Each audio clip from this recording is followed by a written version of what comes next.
seja o nome do nosso Senhor Jesus Cristo. Boa noite, meus queridos. Boa noite. Boa noite. Agora vai. Boa noite. Louvado seja o nome do nosso Senhor Jesus. Sejam todos muito bem-vindos. Você que nos acompanha pelo vídeo agora também, seja bem-vindo às nossas redes sociais. Nós nos reunimos na Avenida Dom José Gaspar, número 85, do bairro Coração Eucarístico, todos os domingos às 18 horas e às 9 horas da manhã. Você é nosso convidado. Hoje pela manhã estudamos aqui na Escola Bíblica Dominical com profundidade bíblica, doutrinária, o Salmo 32, né? Quem esteve aqui hoje pela manhã para estudar, levanta a mão. Salmo 32, olha, quem esteve aqui foi profundamente abençoado. Eu fui muito abençoado, né? Falei com o pessoal ali da mídia, falei, infelizmente nós não estamos gravando, porque seria ótimo se nós pudéssemos estar gravando. A gente acabou não gravando esse mergulho que a gente está dando no Salmo 32, porque realmente é um salmo que fala sobre perdão, restauração, confissão. E dentro do Salmo 32, Davi usa uma metáfora. Ele fala sobre o cavalo e a mula.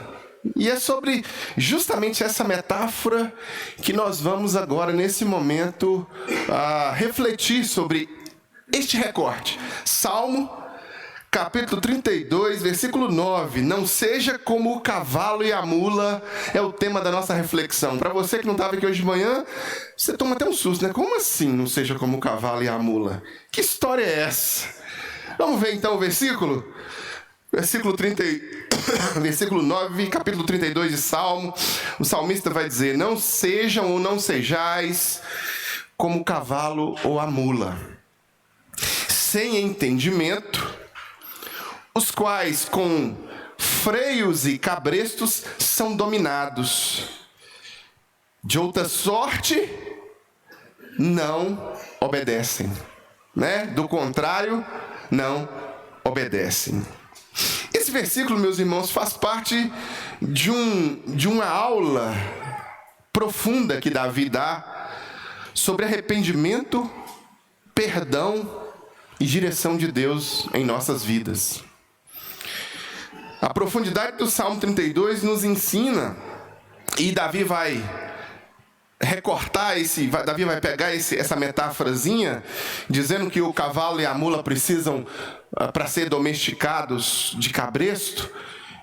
E o cabresto, para quem conhece, né?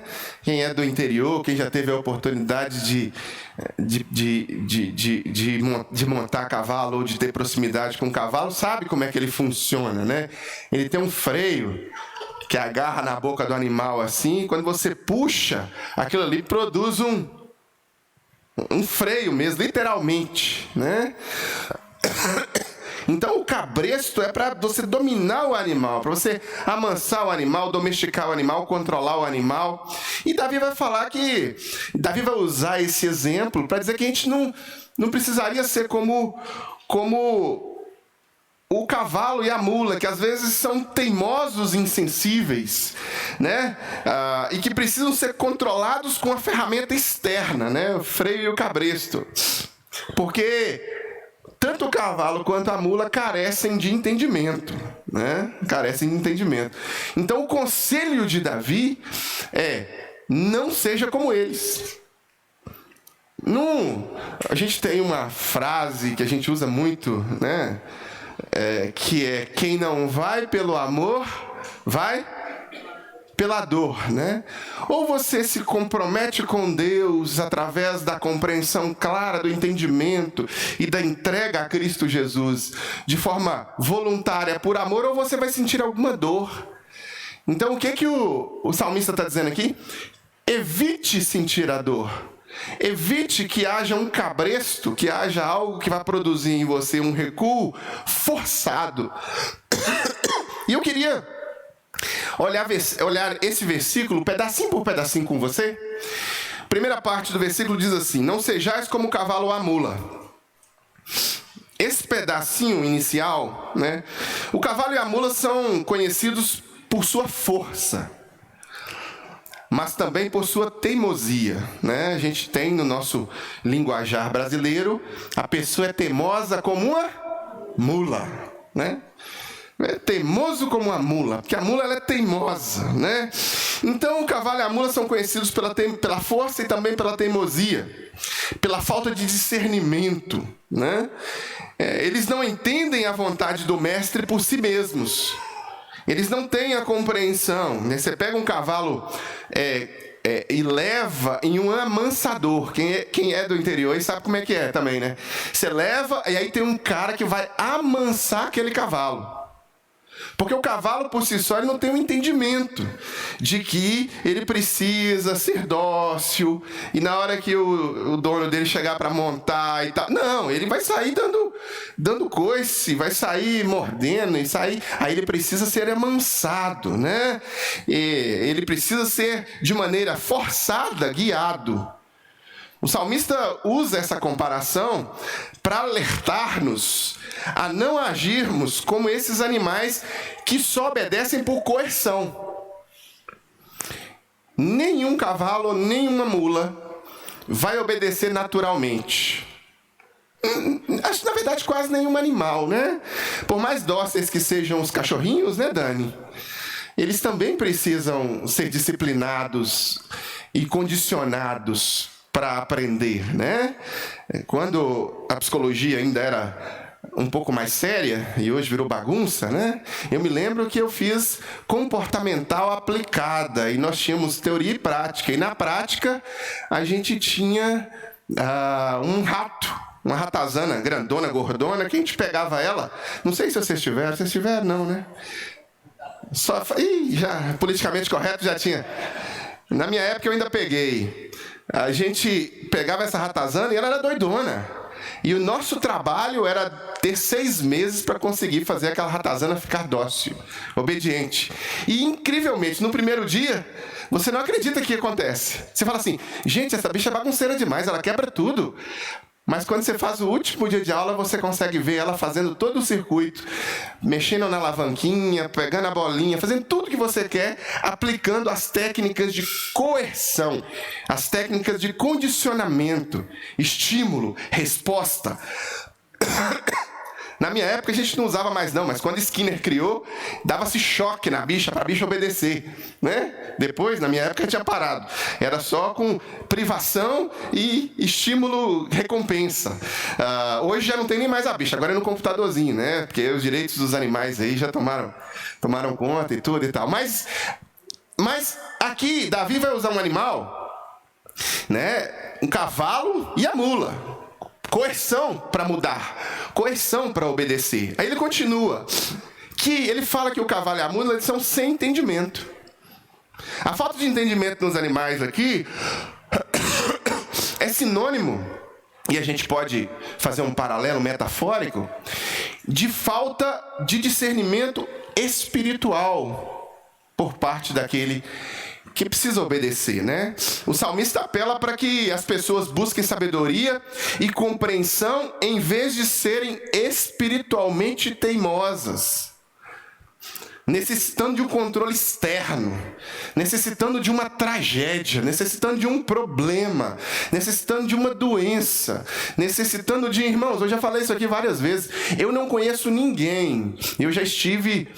Por ser pastor, por ser psicólogo, eu já tive a oportunidade de estar com muitas pessoas em seus momentos finais de vida, seus últimos meses, suas últimas semanas e seus últimos segundos de vida, seus últimos minutos, né? Uma vez alguém me perguntou, chegou num enterro e me perguntou assim, pastor, eu terminei de fazer o funeral e aí a gente enterrou ali o morto, e aí ele veio até mim e disse assim, eu quero saber se tio fulano reconheceu Jesus como Senhor e Salvador. Aí eu respondi para ele, meu irmão, eu não conheço ninguém que na situação que ele está tenha negado Jesus, né? Eu não conheço ninguém. Todo mundo, quando você apresenta Jesus, a pessoa está ali, opa, não quero abraçar o capeta, não. Eu quero ir para o céu, né? Eu quero ir já está no inferno de saúde, né? aquela dor gera na pessoa, e a pessoa se compromete, a pessoa professa a fé em Jesus. Eu não conheço ninguém que eu tenha perguntado, a não ser uma senhora que eu perguntei para ela já estava sem nada por dentro, assim, ela já estava morrendo, e quando eu perguntei, o argumento dela foi: eu ainda não sou batizada. Mas porque ela era filha de crente, então ela tinha na cabeça algumas ideias, e aí eu expliquei para ela sobre a importância do batismo quando se tem a oportunidade. O ladrão da cruz não teve a oportunidade, ela também não estava tendo, porque ela já estava partindo, era aquele momento dela, e aí ela se compromete com Jesus, eu viro as costas, vou embora, e meu telefone toca, quando eu chego em casa ela tinha morrido mesmo. Então eu não conheço ninguém que não se compromete com Deus ou não está disposto a obedecer Deus, né, espiritualmente, ou não tem todo esse discernimento na última hora, com a dor. Mas aqui o conselho é para a gente obedecer não por a coerção da dor, para a gente fazer um compromisso com Deus, com os princípios e valores que Deus pré-estabelece para nós, não com a coerção da dor, mas com entendimento, né? Inclusive Jesus coloca isso no café do crente, né? Amar a Deus com o teu coração, tua alma, tua força e o teu entendimento, né? Com entendimento. Então, é preciso entender, é matemática. 2 mais 2 é matemática. E aqui o salmista vai dizer: não seja como o cavalo ou a mula, que fica sem entendimento. Aí ele continua: os quais, o cavalo e a mula sem o entendimento, os quais com freios e cabrestos são dominados. Então, o cavalo e a mula precisam do freio e do cabresto para ser dominado, porque eles não têm entendimento. O freio e o cabresto aqui são instrumentos que o dono vai usar para controlar o animal. Isso significa que se a pessoa não desenvolve compreensão e discernimento, Deus terá que usar medidas mais firmes para guiá-la. Assim como se faz com um animal que não entende os comandos. E Deus vai usar situações na sua vida, na vida das pessoas, para mostrar a sua graça. Mas o conselho é que não precisa chegar até esse momento, né? Andar com Deus e se comprometer com Deus, ainda que ocorram essas situações na sua vida, essas situações elas não alterarão a sua fé. Eu estou dizendo que eu passei por isso. As pessoas me perguntam: Charlie, o que o câncer mudou na sua vida? Eu digo: nada. Do mesmo jeito que eu adorava a Deus e que eu servia a Deus antes, eu continuo servindo a Deus. Eu não comecei a servir mais a Deus, a me dedicar mais a Deus, só porque eu passei um aperto 2, 3 anos atrás. Não foi porque eu passei esse aperto que eu comecei a servir a Deus. Não foi esse freio e esse cabresto que me fez ter um compromisso com Deus. O meu compromisso com Deus já foi há mais de 30 anos. E é o mesmo compromisso antes e depois do câncer. É a mesma coisa. Enquanto eu passava pelo vale da sombra da morte, era o mesmo Deus que estava comigo. Não alterou nada. Eu não tenho que precisar de um freio e de um cabresto, de algo externo, para me fazer entender e me fazer, de fato, obedecer ao Senhor e viver com Ele no meu coração, na minha vida, no dia a dia. Aí ele continua no versículo, né? Os quais freios e cabeças são dominados. Isso eu já falei, né? Ou não? Já falei esse? Já, né? Então tá. Os quais, de outra sorte, não te obedecem. Se não houver o controle rígido, os animais, e por analogia as pessoas, que agem como os animais teimosos, não obedecerão. O salmista sugere aqui que a obediência por compreensão, por entendimento, é superior à obediência forçada. A compreensão e o passo de obediência são mais aconselháveis do que esperar acontecer uma situação externa para que a obediência venha. E aí, de forma forçada, como a mula e o cavalo, você se disciplina na vontade de Deus. Então aqui o conselho do salmista é que o entendimento prevaleça na sua vida, né? Esse versículo, meus irmãos, é um convite à obediência voluntária. Voluntária. Consciente de que Deus, em vez de uma obediência forçada ou por medo, quer de você que você, com seus próprios passos, entenda, compreenda, sinta e aplique na sua vida a perfeita, boa e agradável vontade dele. Implica que nós, seres humanos, ao contrário, né, dos animais, temos capacidade de discernimento, capacidade de entendimento do que é vontade de Deus e do que não é, e capacidade volitiva, né, de tomar decisão, sua vontade. Eu sei que o nosso coração enganoso vai inclinar sempre para o mal, para a desobediência a Deus. Mas Deus nos convida a obedecer a Ele por amor e entendimento. E não por coerção. E não por terror. E não por medo. Claro que a coerção, o terror e o medo podem ser ferramentas também usadas na vida das pessoas para que elas entendam a palavra de Deus. O exemplo do condicionamento de ovelhas, por exemplo, né? No meio do rebanho sempre tem aquelas ovelhas que tem mais carrapicho, né, Mar? Mais carrapicho, que gosta de saltar mais, tudo. Sempre tem. E aí, e tem umas ovelhas que gostam de saltar o redil. O redil é o curralzinho das ovelhas.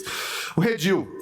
Existe uma técnica que os pastores antigos usavam para manter aquela ovelha dentro do redil, em obediência, né? A ovelha pulava a primeira vez, ele ia lá, pegava, colocava junto com as outras, pulava a segunda vez, ele ia lá, colocava, pulava a terceira vez, ele pegava, quebrava a perna da ovelha, botava uma tala e amarrava ela junto com as outras. Ela nunca mais pulava. Precisava? Não era bom ter entendido da primeira vez? Mas, infelizmente, às vezes o freio e o cabresto, eles são as ferramentas de Deus nas nossas vidas. Não precisava, se a gente usar o entendimento, usar a compreensão e voluntariamente nós obedecermos. Aqui há uma comparação, né? Há uma comparação com animais irracionais. Essa metáfora, Davi vai destacar que quando os animais não têm capacidade de raciocinar sobre seus atos, os seres humanos possuem o entendimento de como doutriná-lo, de como, né? Então, vai pegar e vai colocar o cabresto, vai puxar, né? Vai segurar. Você já viu o pessoal amansando? Você vai entender o que eu estou falando, né? Monta no bicho ali, trava o bicho ali, fica ali, até o bicho cansar. Não precisa. Essa comparação ela é muito boa, porque às vezes nós, como seres humanos, que possuímos o livre-arbítrio, que possuímos o entendimento, desperdiçamos essa capacidade com atitudes teimosas, recusando a obedecer a Deus, recusando a instrução divina. Há caminhos que a homem parece ser bom, mas o caminho deles é caminho de morte. Deus nos avisa que é um caminho de morte. E o homem continua marchando. Continua marchando. Porque a vontade do homem emburrece o homem. A vontade pecaminosa. Não precisa. Eu estava na casa de um amigo meu, americano, e a casa dele é alta em relação à rua. Então o muro dele não precisa ser muito alto, o muro dele é baixo. Porque baixo já era alto, porque lá embaixo a rua e a casa dele aqui. E ele resolveu colocar cerca elétrica na casa dele. E eu fiquei assim, vendo ele instalar, ele é engenheiro, estava mexendo lá na cerca elétrica dele. Lá os americanos são assim, eles mesmos fazem tudo. Nós brasileiros que não sabemos fazer nada, mas eles fazem tudo, pinta a casa, faz tudo. Ele estava lá instalando, e eu disse assim: Davi, sei não, mas eu acho que o Redon, filho dele mais novo, pequenininho, vai conseguir encostar nessa cerca elétrica. Ele estava mexendo, ele virou e falou assim: só uma vez. E voltou. Aí depois eu pensei, realmente, ele vai encostar, vai tomar um choque, vai cair para trás e vai aprender que não pode pôr a mão ali. Mas não precisa se ouvir o que o pai falar: filho, isso aqui dá choque, não põe a mão aqui. Não é verdade? Quantas vezes Deus nos alerta também, meus irmãos? Quantas vezes Deus te alerta, quantas vezes Deus te convida a Ele, quantas vezes Deus quer usar o seu entendimento para trazer você para a vontade dEle. E aí, Davi vem e faz uma comparação de nós com animais irracionais, né? Que é o que acontece conosco. O pecado nos emburrece. O pecado nos emburrece, nos deixa irracionais. Essa é a grande verdade do Salmo, né? Ele vai também aqui trazer a ideia de que o entendimento e a sabedoria, eles são caminhos para a obediência. São caminhos para a obediência. Quando você pensa, usa o seu cérebro. Quando você doutrina a sua mente disciplinada, de forma disciplinada a refletir. Não são atitudes irrefletidas. Não é essa loucura da Gospelândia. Não é isso.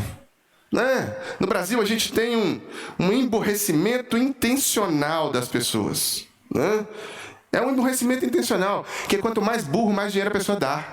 Quanto mais burro a pessoa, mais vota em quem o pastor está mandando. Quanto mais burro. Então é um emburrecimento intencional. Então fica com aquela coisa, sabe? Vendendo água benta, vendendo óleo, vendendo paninho molhado de Israel, a terra de não sei aonde. Aquela pataquada daquele comércio gospel que eles estão chamando de igreja, que não tem a ver com o evangelho.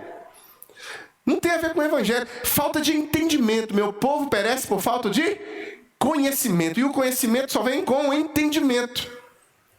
Não te apartes da tua boca o livro desta lei. Antes, medita nela dia e noite, para que tenhas o cuidado de fazer tudo quanto nela está escrito. E aí seu caminho vai prosperar. Meditação, né? A árvore plantada junto à corrente das águas, que no devido tempo dá o seu fruto, ela meditou dia e noite. Então há uma intencionalidade na Bíblia, de Gênesis e Apocalipse. O Mestre Jesus ensinou sobre isso, os apóstolos vão falar sobre isso, que nós devemos ter entendimento e sabedoria como caminhos para a obediência a Deus. O versículo vai sugerir aqui que Deus prefere que o seu povo obedeça com entendimento. Isso reflete a importância, meus irmãos, do crescimento espiritual, do estudo da palavra e da busca por sabedoria que nos leva a compreender a vontade de Deus e a obedecer de maneira espontânea. Como que eu vou obedecer a Deus nas encruzilhadas da minha vida se eu não sei a vontade dele? E como que eu sei a vontade dele se eu não me dedico a estudar a palavra dele? Sim, você não precisa de um ungidão que vai dizer para você o que fazer. Isso acabou. O profeta que trazia a palavra de Deus para o homem, isso foi no Antigo Testamento. Eu sou pastor de ovelhas, eu não sou Espírito Santo de ninguém. Deus não chama mais profetas. Acabou. Foi lá no Antigo Testamento. A partir do momento que a palavra de Deus foi revelada e que o Espírito Santo foi derramado sobre toda a carne, você tem acesso direto. O véu se rasgou, meu irmão. Você tem acesso direto ao conhecimento que está registrado na palavra de Deus. Mas aí tem um porém. Se você se dedicar, se você se disciplinar, se você guardar no coração, escondi tua palavra no meu coração para não... Mas nós brasileiros não gostamos disso. A gente não gosta. A gente gosta que as pessoas mastiguem para nós as coisas. A gente gosta de resumo das obras para fazer vestibular. Você tem lá 4 livros para você ler. O que você faz? Vai na banca e compra o resumo das obras. A gente foi emburrecido ao longo do tempo com o método sócio-construtivista, sócio-interacionista. Os adolescentes e jovens foram sendo emburrecidos intencionalmente com a ideia de que não precisava decorar. Isso é decoreba. Sabe quando você força o cérebro decorando mesmo, né? Qual que é o número de pi? Pi é que número que é pi? Teve uma época que nós decorávamos pi. Né? Qual que é a massa atômica do PB da tabela periódica? O que é PB na tabela periódica? Né? Então, teve uma época que a gente decorava. Quando você decorava, quando você forçava, se disciplinava, ouvia ditados, isso criava no seu cérebro trilhas sinápticas. Uma amiga minha de infância mandou para mim um vídeo sobre os Thundercats, né? Falou, lembrei de você. E depois ela na sequência, ela falou assim, até hoje eu não usei a fórmula de Bhaskara. Não sei para que aquilo. Não usei. Eu falei, é porque você está raciocinando como o brasileiro mediano raciocina. Tudo que você estudou, inteligência lógico-matemática, forçando o seu cérebro, te ajudou em outras áreas do seu cérebro. Te ajudou em outras. Não é que você vai usar aquela expressão numérica daquele tamanho. É que aquela expressão numérica daquele tamanho, aqueles cálculos matemáticos, forçaram o seu cérebro e o expandiram, porque a plasticidade cerebral, ela funciona com a dedicação daquele que está usando o cérebro. É igual músculo, né? É igual músculo. Se você não forçar, não quebrar, não fazer supino, não vai crescer, não adianta. Ou vai, Marco, eu posso ficar lá em casa, igual eu estou esses dias, que eu estou recuperando. Como é que é? Tomando choquinho, é isso. Eu vou lá em casa, vou sentar, pegar um choquinho e vai dar um choquinho aqui, e aí meu peitoral vai crescer. Não vai. Não vai. Não existe ginástica passiva, isso é bobagem. Ou eu pego peso, ou eu faço dieta, ou eu não vou conseguir alcançar. Não tem jeito, irmãos. É balela. Aí sabe o que acontece? A gente fica na preguiça e a gente não força algo que deve ter na nossa mente, que é entendimento. E aí a gente converte para Jesus. Aí a gente não decora nem um versículo bíblico. Aí a gente não estuda nem textos bíblicos de forma sistematizada. A gente não sai de casa domingo de manhã para vir na escola bíblica para aprender. A gente tem à nossa disposição um tanto de recursos, mais recursos do que nós tínhamos na década de 90, por exemplo, quando eu estava nesse meu processo de aprendizado basicamente inicial, final da década de 80, começo da década de 90. E eu me lembro da gente se reunindo 3 horas da manhã para estudar a Bíblia, porque nós não tínhamos horário. E aí eu fico vendo hoje, nós temos Zoom, WhatsApp, nós temos internet, caramba, nós temos internet. Olha só, Dani, internet. E nós ficamos arrastando para cima no TikTok, no Instagram. Coisas que não têm absolutamente nada a ver com o nosso entendimento e com o nosso acrescer de sabedoria. E aí vamos emburrecendo. E aí a necessidade, né, de entendimento, de sabedoria, fica comprometida. E aí como é que eu vou obedecer? Muitas pessoas fazem perguntas para mim extremamente ridículas em relação à Bíblia. Por que essas pessoas fazem essas perguntas? Porque elas não abriram a Bíblia delas. Porque elas querem, como um passarinho, e aí eu estou dizendo de pessoas antigas do Evangelho, crentes velhos, elas querem que o passarinho, sabe aquele passarinho que fica ali abrindo a boquinha, e aí vem o pássaro maior e bota na boca. Às vezes é isso. Às vezes é isso que o crente quer. E você vai continuar como um bebezinho se você não abrir a sua Bíblia de forma disciplinada, se você não estudar. E aí você vai ter dificuldade de ter obediência mesmo, você vai ter dificuldade de ter crescimento mesmo, porque você não está se disciplinando dia e noite na Escritura. A Bíblia, ela está acessível, na língua que nós entendemos, escrita. Ela está em todas as versões possíveis, na palma da mão, no seu celular, é só você baixar um aplicativo, pronto. Facílimo. Puxa vida, você tem até o grego. Você tem o grego, né? Eu estava dando um estudo bíblico quarta-feira aqui, e aí a gente entrou em uma encruzilhada de uma palavra. Eu estava sem o meu Novo Testamento grego aqui, a Crinha puxou o celular dela e abriu o grego. Pum, tá aqui. Então olha só que maravilha, que bênção. Mas nós estamos sendo emburrecidos pelo diabo para não termos entendimento e sabedoria. E aí é fácil demais montar grupos religiosos no Brasil e enganar as pessoas. É fácil demais. Os maiores grupos religiosos brasileiros hoje são os que mais enganam as pessoas, mentem, distorcem. Nem os próprios líderes conhecem a Escritura.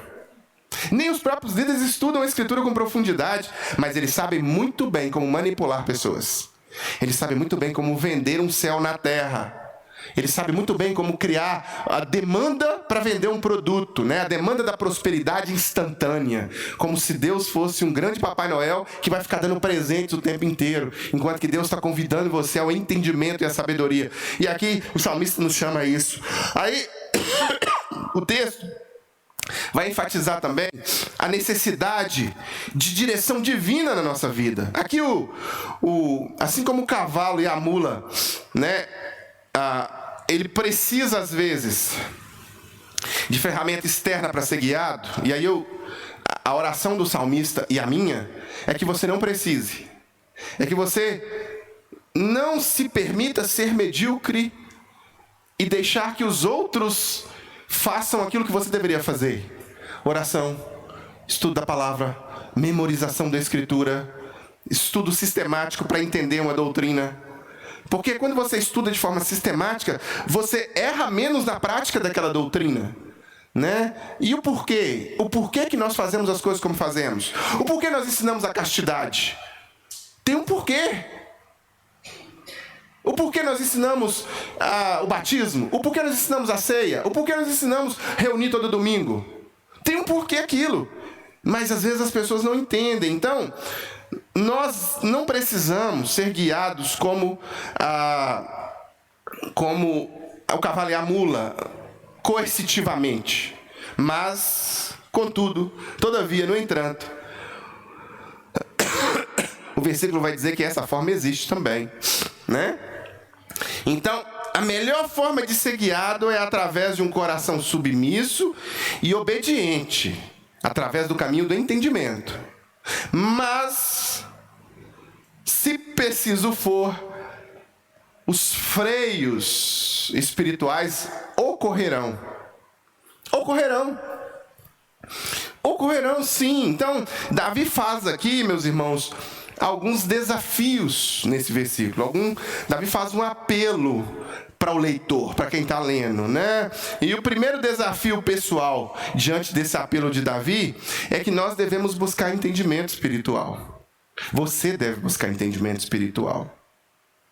Sim, esse versículo vai te desafiar a não viver de maneira teimosa, de maneira irracional, diante das instruções de Deus, né? Em vez de agir por impulso, agir de acordo com o seu coração, agir de acordo com o conselho dos ímpios, agir de acordo com o sistema familiar fora da vontade de Deus, porque uma coisa é você honrar pai e mãe, outra coisa é pai e mãe ter sabedoria para te instruir nos conselhos bíblicos, né? Conselho furado de pai e mãe não deve ser seguido, né? Jamais deve ser seguido, pelo contrário, quem precisa do conselho é o ímpio. Então, se seu pai e sua mãe são ímpios, é você que os influencia com a palavra de Deus para que eles tenham entendimento. E você os honra quando faz isso. Mas o apelo de Davi aqui é que, em vez de a gente agir por impulso, a gente tem que buscar discernimento através da oração, do estudo bíblico, né? E aí eu quero fazer aqui uma aplicação pessoal. Faça na sua mente agora aí uma avaliação das suas áreas de resistência espiritual. Você é uma pessoa que de fato entende com facilidade a vontade de Deus e obedece? Olha, eu não entendo, mas eu quero obedecer. Então é preciso dar um passo atrás e se dedicar ao compromisso sistemático e inegociável do estudo da palavra, da compreensão da palavra. É se descolar da manada e começar a ser alguém que vai realmente ler a Bíblia e vai parar com essa ideia ridícula de deixar a Bíblia aberta na sua casa para emanar um tipo de poeira cósmica que vai fazer alguma coisa na macumbaria gospel na sua casa. Não vai funcionar. Não vai funcionar. Salmo 23 é para você ler. Salmo 91 é para você ler. Sabe? O Salmo é para você ler, entender, compreender e aplicar. Então o entendimento espiritual passa pela disciplina espiritual. E a disciplina da obediência passa por uma intencionalidade da sua parte. Sabe? Buscar intencionalmente entender o porquê que Deus pede certas coisas. Por que a gente canta músicas num culto? O porquê que nós somos chamados de cristão? O porquê que nós evitamos o álcool, as drogas? O porquê que nós evitamos a poligamia, por exemplo? E nós chamamos isso de adultério. Em alguns países não, em outros países, mas por que nós cristãos chamamos? Irmãos, nós vivemos no século XXI agora a pior geração de cristãos de todos os tempos. Pior de todas. Não existe uma geração de cristãos... Obrigado, Mar. Não existe uma geração de cristãos que seja tão rasa quanto essa geração nossa. Os irmãos que vieram antes de nós não tínhamos os recursos que nós temos. Mas, infelizmente, nós não fazemos uso dos recursos que nós temos por falta de compromisso nosso. E aí qualquer Zé Dendágua bota um chapéuzão e começa a falar um bocado de bobagem, e aí logo enche um templo. E aí fica aquele tanto de gente alienado, dando dinheiro, e o cara comprando boi, e o cara comprando rede de televisão, e o cara... É impressionante como é fácil estruturar pensamentos religiosos heréticos que não tem nada a ver com Deus, não tem nada a ver com a Bíblia, mas que conseguem arrancar dinheiro das pessoas hoje em dia no Brasil por falta de entendimento. Então busque entendimento. Busque entendimento espiritual. Faça um investimento pessoal de não precisa de acontecer algo para que você cresça espiritualmente. Não precisa de acontecer algo para você falar assim, vou estudar minha Bíblia. Você tem a Bíblia na sua casa, você tem a Bíblia no seu celular, basta você ler, basta você separar tempo. Basta você se comprometer com os momentos de estudo bíblico. Olha, igreja é uma das ferramentas que Deus usa para a gente aprender a Bíblia, é a igreja. Igreja é uma escola. Escola, se você não vai, não adianta. Tá lá. Eu não fui, não adianta. Não vou aprender, não vou me desenvolver. A mesma coisa é aqui. Não adianta, irmãos, você não vai conseguir. Né? Eu tenho alguns anos de escola, né? Alguns não, eu tenho muitas décadas de escola, sei lá, 30 anos, talvez mais, de escola, de sentar no banco de escola.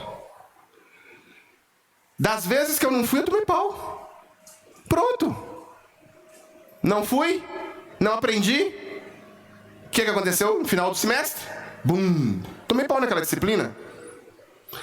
Assim é também com a vida espiritual. Não imagine que é diferente, não. Você precisa se comprometer disciplinadamente a estudar, a aprender a palavra de Deus, a se dedicar intencionalmente. Aí sim, aí você vai crescer. Eu me lembro quando eu entendi e comecei a me aprofundar no perdão.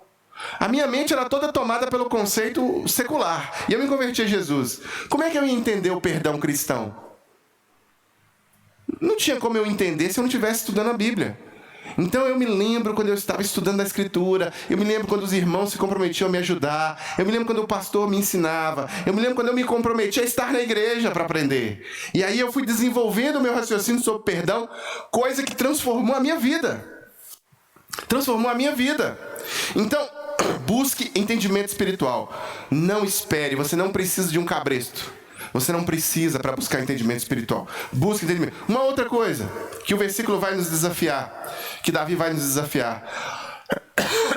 A obediência voluntária, ela é melhor do que a obediência forçada. A analogia dos animais aqui, que necessita de freio, é um alerta, meus irmãos, sobre a diferença entre obediência forçada e obediência voluntária. Quando nós obedecemos a Deus por medo, ou porque aconteceu alguma coisa, a gente está agindo como esse cavalo ou como essa mula. E eu vou dizer, olha, eu já disse para os irmãos, eu tenho um tempinho já de trabalho com pessoas. E é impressionante quando as pessoas estão vendo a avó pela greta, né? Quando a situação como que as pessoas mudam? Nosso Deus, como que as pessoas se tornam, sabe? Elas ficam assim com Deus, ó. Assim com Deus. E qualquer coisa em relação a Deus que você falar com elas, elas vão fazer. Quando elas querem uma bênção, quando elas estão passando por alguma doença, quando elas estão passando por alguma dificuldade. Mas logo que ela recebe a bênção se torna maldição. Porque aquele crescimento e aquela sede de Deus param. E a pessoa que estava ali buscando a Deus, estava ali obedecendo a Deus, simplesmente para Quantas pessoas? Foram centenas de pessoas que já cruzaram o meu caminho, que estavam passando por grandes dificuldades e com o freio da dor estavam dispostas a fazer tudo o que Deus queria. Tudo. Mas logo que aquela dor passou, aquele problema passou, aquela situação se desvencilhou, essas pessoas caminharam de novo para longe de Deus, porque a obediência forçada não é uma obediência real. Agora, a obediência voluntária é diferente. A obediência voluntária, ela nos faz caminhar em direção a Deus com o entendimento do que nós estamos fazendo. Eu estou abandonando os valores do mundo. Eu estou implantando em minha mente de forma intencional os valores do reino de Deus. E olha, não vem com essa de que você não recebe influência. Não existe isso. Todos nós somos influenciáveis. Você não vai falar isso comigo, que estudei psicologia por mais de 15 anos. Todos nós somos suscetíveis à influência. Todos nós somos manipulados com alguma coisa. Até o seu nojo é influência, você sabia disso? Até o nojo que você tem, porque você nasceu no Brasil, você come determinadas coisas e tem nojo de outras. Se você nascesse em outro lugar, aquilo que você tem nojo era era uma iguaria deliciosa. Por quê? Porque você foi influenciado. E nós, recebendo influência, podemos, através da obediência voluntária, escolher o que vai nos influenciar. Bem-aventurado é o homem que não anda segundo o conselho do ímpio, nem se detém no caminho do pecador, nem se assenta à roda dos escarnecedores. Quando eu me sento para ser influenciado, eu posso sentar numa roda de bênção ou numa roda de maldição. Eu posso buscar abrir aquela tela na bênção ou na maldição. Eu posso caminhar com bênção ou com maldição. Agora, alguma coisa vai me influenciar. Então a obediência voluntária, ela de fato é muito melhor do que a obediência forçada. Não precisa acontecer alguma coisa. Davi vai te convidar a examinar suas motivações. Você está obedecendo a Deus por amor? Por compreensão? Ou é só por medo? Ou é só porque você está passando por um sufoco e aí você corre para a igreja? E é só porque você está passando por um sufoco e aí você vai orar? Né? Quando a pessoa me diz assim: pastor, você não sabe, eu estou passando por esse sufoco, está sendo bom, porque eu nunca orei tanto quanto eu estou orando agora. Meu coração se entristece, eu não fico feliz com isso. Eu olho para essa pessoa e digo: que pena, né, Deus, que o Senhor tenha misericórdia dessa alma, porque do mesmo jeito que ela está sendo movida pela emoção gerada pela dor, daqui a pouco ela vai ser movida pela emoção gerada pelo prazer e pelo alívio, e ela vai abandonar aquela vida de oração que ela está tendo. Não precisa do cabresto, não precisa da rédea. Voluntariamente, a obediência voluntária. Então nós somos convidados por Deus. A obediência voluntária é o que o versículo tenta nos ensinar, tenta incutir em nossa mente. Tem também um outro apelo aqui: a importância também da disciplina divina, né? O versículo vai dizer: olha, se você não está disposto a caminhar voluntariamente, pode acontecer. Não é a melhor maneira, não. Mas pode acontecer de Deus pegar aquela dor e converter em bênçãos na sua vida. Eu não gostaria que esse fosse o seu caminho e não gostaria que fosse o caminho de ninguém. Mas isso pode acontecer. Ao passar por alguma dificuldade, a pessoa pode ser disciplinada por Deus a entender. Não é o melhor caminho. E eu vou dizer para você que não foi o melhor caminho para muitas pessoas. Para Judas, por exemplo, não foi o melhor caminho. Não foi o melhor caminho para Caim. Não foi o melhor caminho para aquelas pessoas que ficaram esmurrando a porta da arca para que a arca se abrisse depois que Deus fechou a porta da arca.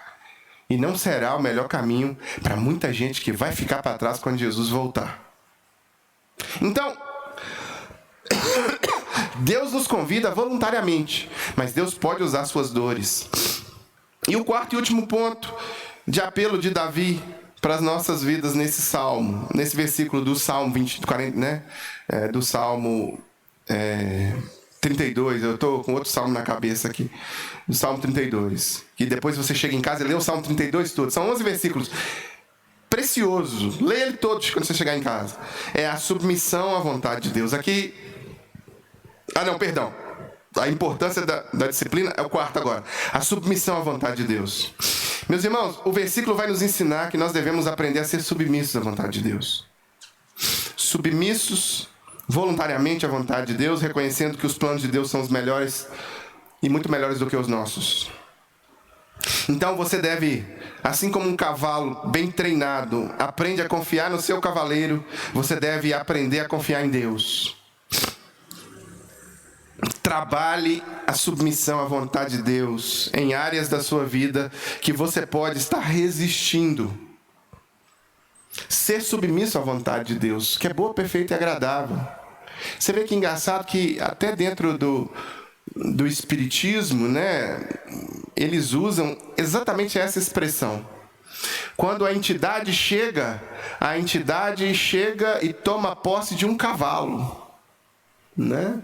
É o cavalo da Maria Mulamba, é o cavalo do Exu Caveira, é o cavalo do Zé Pilintra, é o cavalo da Maria X lá deles. E aí aquele cavalo perde a vontade, a partir dali é o espírito que manda. Forçado, intruso. Deus convida você a se submeter a Ele e falar assim: Deus, eu sou seu servo, quero servir o Senhor. Já não mais vivo eu, mas Cristo que vive em mim. Já dizia Paulo. Eu vou negar a minha vontade para fazer a sua. Então, o caminho da submissão voluntária é um convite de Deus para um relacionamento de obediência madura com Deus, baseado na compreensão da vontade dEle, e uma vez que você obedece, você mesmo se autocontém. Vai dar gomos do que nós chamamos de fruto do Espírito na sua vida. E um deles é o domínio próprio, temperança, mansidão. Ele vai mudando. Aquele cavalo selvagem agora está domesticado, está passando por um processo de transformação. O apóstolo Paulo vai dizer que quem está em Cristo, nova criatura é, as coisas velhas já passaram, eis que tudo se faz novo. Então, assim como a nossa vida espiritual, assim a nossa vida espiritual vai se enriquecendo voluntariamente e vai se alinhando aos propósitos de Deus. Hoje, a minha vida, eu tenho uma melhor compreensão da vontade de Deus do que eu tinha 30 anos atrás. Hoje, a minha vida é mais recheada com a palavra de Deus e com a vontade de Deus do que há 30 anos atrás. E amanhã, a minha vida será mais preenchida do que de hoje. E eu sou convidado a avançar, a crescer, a desenvolver a obediência. Submissão à vontade de Deus, meus irmãos. E nada disso acontece sem Jesus. Então,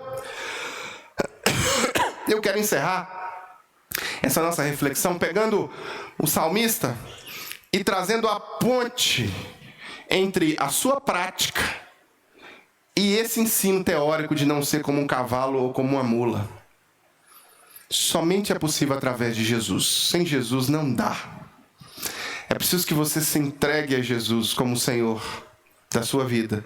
É preciso que você receba a salvação de fato na prática. Desenvolva. É preciso que você passe a ter um relacionamento com Deus. Eu lembro como é que foi que eu passei a ter um relacionamento com Deus. Eu comecei a entender o Evangelho. Eu me entreguei a Jesus, comecei a obedecer a Jesus. E esta obediência é para o resto de nossas vidas. Essa submissão voluntária, usando o entendimento e não sendo necessário trazer sobre nós a rédea, e não estando necessário trazer sobre nós o freio, o chicote, a dor. Com Jesus é possível. Então, se você quer realmente andar debaixo da vontade de Deus, é preciso que você esteja colado em Jesus. É preciso que você se comprometa com Jesus. Então, eu quero te fazer um desafio de fechar o seu olho agora, curvar a sua cabeça e orar comigo. Você acessa a Deus através da sua oração. A minha oração pode fazer com que o Espírito trabalhe na sua vida. Mas o seu acesso a Deus não depende de mim. O seu acesso a Deus depende de Jesus Cristo na sua vida.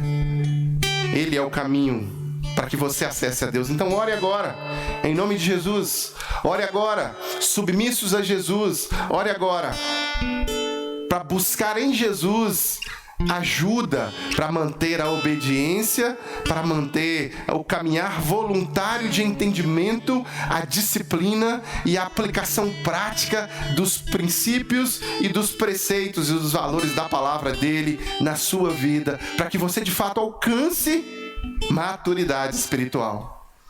Ore agora fazendo um compromisso. Se você não comprometeu com Jesus até hoje, faça esse compromisso na sua oração agora. Se você já se comprometeu e está errante, e está sendo envolvido de alguma forma com coisas que te levam para longe de Deus, faça uma oração agora, receba perdão. O Salmo 32 vai falar sobre isso. Perdão, restauração, confissão. Confesse Jesus agora, voluntariamente. Pai, em nome de Jesus, tua palavra semeada neste momento, quer seja aqui no templo, quer seja pelas nossas redes sociais, Spotify, Facebook, YouTube, onde quer que essa palavra tenha sido semeada agora, que o teu Espírito promova convencimento e alinhamento de prática com teoria. Em nome de Jesus, Deus, que não sejamos como a mula e o cavalo, que sejamos ovelhas do teu rebanho, dóceis na tua presença, que obedecem à tua vontade voluntariamente, que buscam na tua palavra orientação, que buscam no teu abraço consolo e aconchego para as dificuldades, que buscam na tua vontade realmente direção para as nossas vidas. Que nós, Deus, possamos ser cristãos que de fato se comprometem com Cristo, cristãos que de fato se envolvem com a vontade de Cristo, e que tua palavra seja realidade nas nossas vidas, que possamos deixar a preguiça de lado, que possamos deixar, ó Deus, de sermos relapsos com tua palavra, e que possamos disciplinadamente estudá-la, meditar nela, memorizá-la, aplicá-la nas nossas vidas práticas, trazê-la ao nosso coração, e que as pessoas, quando olharem para nós, possam estar lendo a tua palavra vivida e praticada no dia a dia das nossas vidas.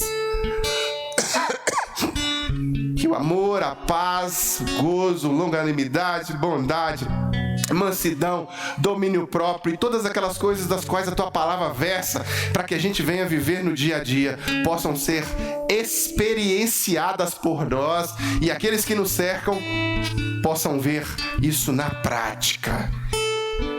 E do mesmo jeito que o soldado olhou para Cristo na cruz e disse verdadeiramente esse era o Filho de Deus, que aqueles que nos cercam possam olhar para nós e pensar verdadeiramente este é um servo de Cristo.